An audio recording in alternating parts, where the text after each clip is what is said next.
అప్పట్లో స్టార్స్ తోటి ఫోటో దిగలేము మనం, కనీసం వీళ్ళతోనే దిగుదాం, అంత క్రేజ్ ఉండేది. నేను అది దాని రికార్డింగ్ డ్యాన్స్ అనేవారు, అక్కడికి వెళ్ళేవాడిని.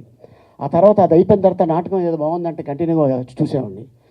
అది అయిపోయిన తర్వాత ఇంటికి వెళ్ళిన తర్వాత అస్సలు ఉండేది, మా నాన్న రెడీగా ఉండేవాడు, దాన్ని మా అమ్మ కాపాడేది. ఇలాగా కుస్తీ అంటే కబడ్డీ. నేను ఈ రూమ్లోకి వెళ్తే ఆ రూమ్లోకి వచ్చేవాడు, అక్కడ 4 కొట్టేవాడు, మళ్ళీ ఈ రూమ్లోకి వెళ్తే ఈ రూమ్లోకి వచ్చి 4 కొట్టేవాడు.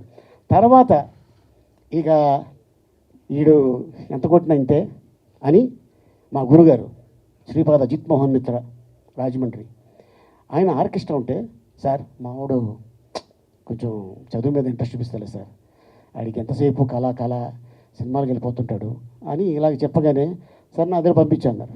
ఆయన దగ్గరికి వెళ్ళా. టీ తాగే గ్యాప్లో మిమిక్రీ చేసేవాడిని, షోలే డైలాగులు హిందీలో రామారావు గారు చెప్తే ఎలా ఉండేది. అది జనాలకి నచ్చి మెచ్చి, ఆయనే మీ ఆర్కెస్ట్రా మా ఊళ్ళో రావాలి, వచ్చేటప్పుడు ఆ అబ్బాయిని తీసుకురండి, ఆడున్నాడు కదా హాఫ్ టికెట్ అని తీసుకురండి అన్నారు.